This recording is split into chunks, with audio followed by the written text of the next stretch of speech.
Going on. Oh, the wine? It's your house? All right.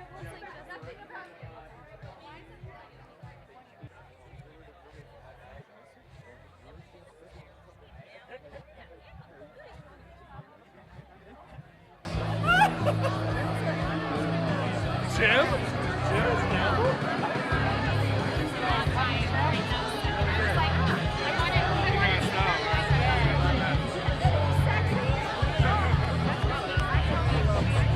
So I'd like to welcome a friend of mine and a very prominent, interesting, dynamic, energetic, smart lady to the stage who just happens to be running for mayor of Salt Lake City.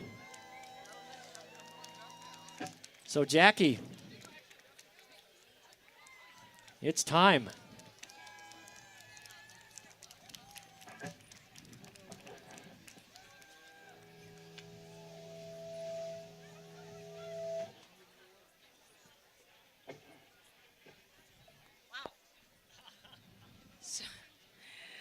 Okay. Well, first of all, I want to say thank you to Jonathan and Tina Ruga for having this amazing event and their beautiful children for all the hard work they're doing. Thank you so much.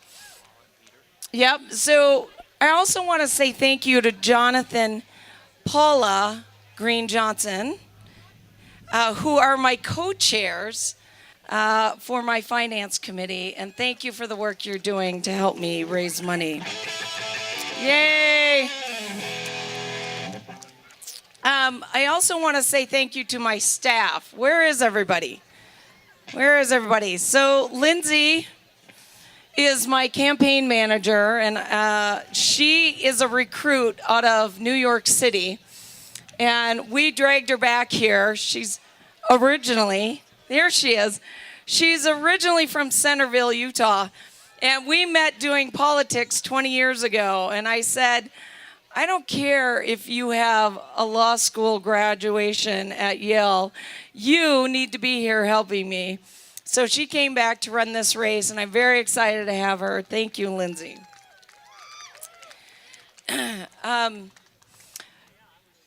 So what I will say is that there is a real undertone in our city that was hard for me to ignore.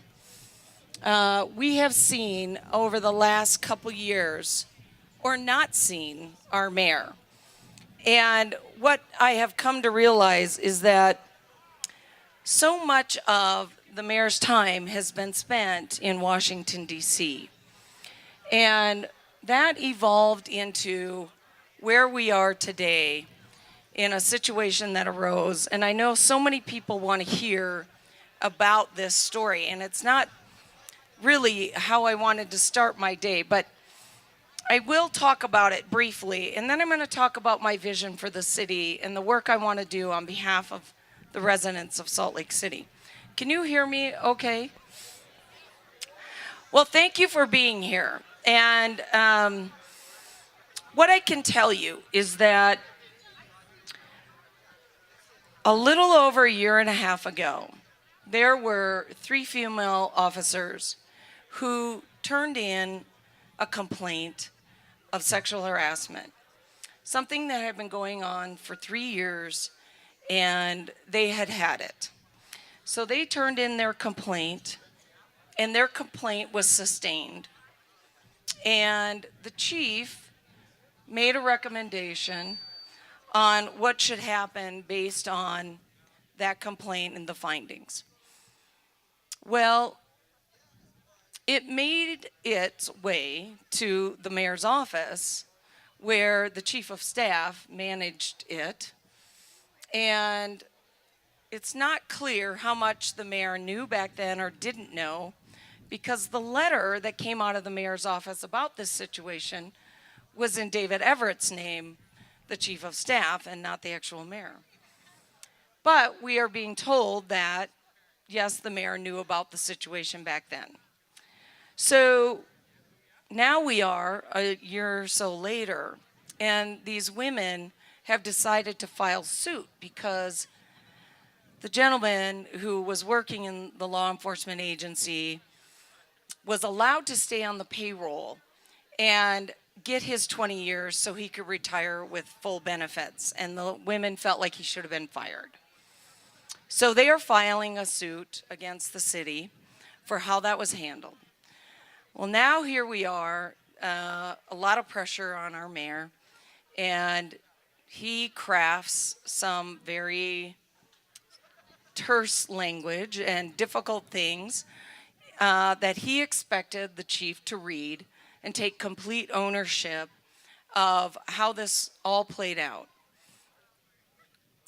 Well, the chief said, I am not going to read your letter, and I'm not going to own everything you're writing in it, and you're going to have to fire me, and they forced him to resign. So that's what happened this week. And what I will say to that is, no matter what, as a mayor, as a leader, everyone who is under you and their actions stop with you. It is your responsibility. You are fully accountable for the actions of your people. And for anyone to say, you know, not my fault, not my fault, I say, you know what? You were gone. You should have been here. You should have been leading. You should have been directing. You should have been managing this whole situation. It was serious back then. It is serious now.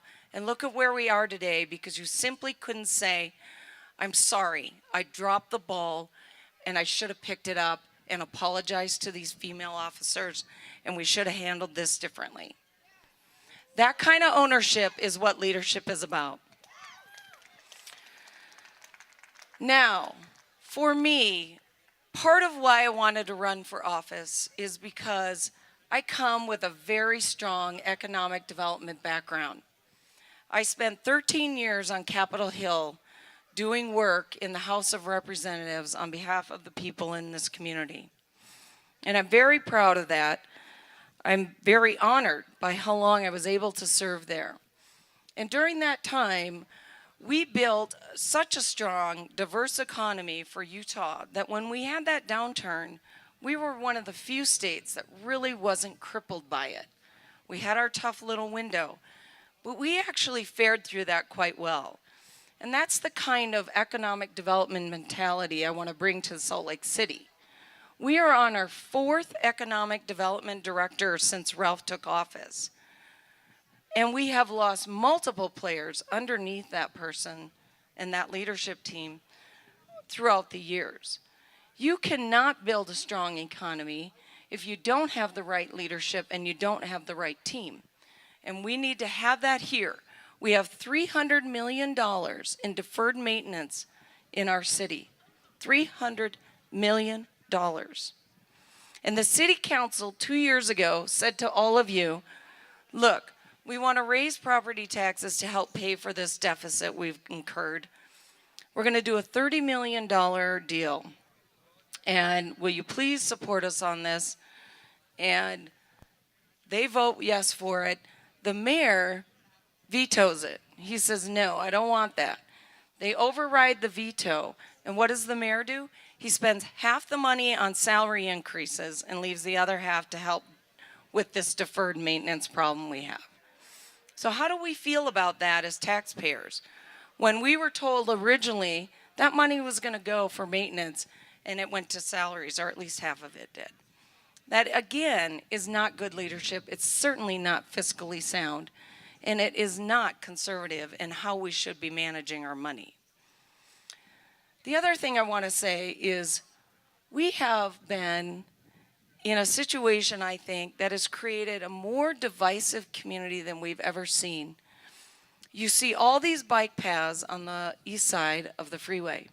There is one on the west side. We have bus service on the east side of this freeway. There is hardly any on the west side. In fact, most people over there who work have to either get up at 4:30 in the morning and ride their bike or walk to make sure they can get to work on time and to make sure they can get back home, because the few buses that are running over there leave too late and come back too early. So the service is just outrageous. And we have done nothing about it. Nothing. We have to integrate this community. There is no East-West Side. We are Salt Lake City. All of us. And the other thing I will say to that is, as we are doing our bike paths, we need to make them uniform so we all understand them, so they're easy to follow, so the bicyclists don't get hit, so the people who are coming in to visit us can quickly catch on to our system here and not second guess what's going on. I think it's important that we still move in that fashion. We need all our opportunities for transportation to continue to grow and develop, but we certainly need to be mindful of how we are doing it. The other thing I will say is the S line. So I'm from Sugar House. I represented that area for quite some time. And I will tell you that every time people are being told they have to have transit line down there, there is pushback. And the reason there is pushback is because there is no master plan for our transit in Salt Lake City. None. So why are we building? Why are we spending money to build when we don't even know what the plan is? It's not appropriate use of tax dollars. Let's develop our transit plan and let's work from it. That's how we will move forward in Salt Lake City. The other thing I will say is there is a master plan for this city that is collecting more dust than it should. And it is high time we brought that thing out. It is high time we start using it. If there are revisions that need to be made, we will revise. But I can tell you that the way things are being operated in this city is not through a master plan. And it is very unfortunate because what we are seeing are developments going up that aren't as green as they should be, that are not as sustainable as they should be. The city owns almost all the property you see towards the freeway that is empty. And every time we are presented with a very good plan or a great idea, like a zero-waste city, who wouldn't want to be a zero-waste city? I think it's a great idea. Let's take all our garbage, let's recycle what we can, but let's turn the rest of it into methane gas and sell it to the grid. Why not do that? But here's what I can tell you. Apparently there wasn't room for that facility in Salt Lake City because that idea was taken to Mayor Becker's office and nothing got done with it. So we will take a hard look at this opportunity, and we will take a look at other opportunities as well, because there are a lot of startup companies that want to come to Salt Lake City. There are a lot of IT companies in Utah County who would like to come back to Salt Lake City, who feel like that community doesn't quite mirror their employees the way they thought it might. And they are saying, please, Jackie, come help us come back. And we have more dark fiber under our city than anywhere else. We can accommodate this, especially if we get Google up and running, who, by the way, is struggling. A lot of that has to do with our processes in Salt Lake City. We are not easy to get a business off the ground. I don't know if you know about Public. It's a coffee house. It took Missy Grice 18 months to get her coffee shop open in Salt Lake City. I think she has post-traumatic stress disorder from it. But I promised her, even though she was not on board, I said, Missy, I promise you, we are going to streamline our processes. We did it at Salt Lake County. So I work for the sheriff. I've been there for 8 years. And one of the first projects the sheriff asked me to do was, let's get our processes streamlined. We need to make it easier for our employees to do their jobs, do it efficiently and effectively. We need to save money. And then we also need to make sure the people in the community can navigate our system easier. So we did that, and we saved our taxpayers $14 million doing it. And we have a very efficient, effective process. Same with Unified Police Department. I helped with that. Another project the sheriff and I took on. We brought in the mayors from the different cities that we worked with. We took in all that input and we developed a very efficient, effective policing model for parts of Salt Lake County. The mayors are thrilled about it. The staff is thrilled about it. And every little police department that has joined us has saved at least 15 to 18% bottom line in their budget. And they are excited about it. So, for me, what this is about being very conscientious about tax dollars. It's being very conscientious about how we operate as a government to make sure that we are building a strong enough economy to pay for the expense of having such a great city. But also make sure we are moving in a very green and sustainable way. And we will continue down that road. And if I have to take UTA on for bus service on the west side, I will do it. And if I have to take on Rocky Mountain Power, because some people in this community think they should have solar and they think you shouldn't, I will take them on. So thank you for being here. And if anyone has questions, please come find me. I'm happy to answer those. I don't want to spend the whole night talking, but thank you for coming out. Please support me. I want to win this race. I want to help you, and I want to lead in a way that you will be proud. So thank you. Jackie. I got to do a shout out. Jennifer Seelig, representative, happy birthday. I forgot. We have a joint birthday, although she's like 40 years younger than I am. Well, 30. Okay, so I would be remiss in my duties as a co-chair of the Finance Committee if I didn't indicate that, there is a table over there, and anybody here who is so inclined can make a contribution, because obviously the unfortunate reality is that it takes money to run campaigns. And the incumbent has a fair amount of money, and so, we have to be competitive. So anyway, on your way out, if you're so inclined, please make a contribution. We'd be very appreciative. Thank you. So it's your birthday today, Jonathan? Jackie, Jen, get up here. Shouldn't we sing happy birthday, for goodness sakes? So I'm acting like I didn't know that, but I did, and I asked, as Jonathan and Jackie and Jennifer are such celebrities, I asked a special group to come and join us for the singing of the happy birthday. So bring the Tabernacle Choir out. No, they couldn't make it, so. Here, you're the musician. Yeah, You can't lead your own happy birthday, right? Okay, Jack. Get over here. Get over here. Quick, same to you. All right, so in our little raspy voices. Happy birthday to you. Happy birthday to you. Happy birthday, dear Jonathan and Jen. Happy birthday to you. Yay!